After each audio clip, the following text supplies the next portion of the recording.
Canon wanted Canon should be able to eat here, to know what Frankfurt tastes like.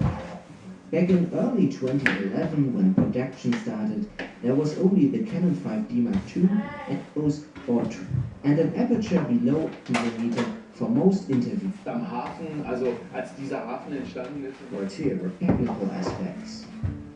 Filming with multiple cameras and dual system sound is the better and more professional way of shooting a documentary, but botched and notes had to be taken.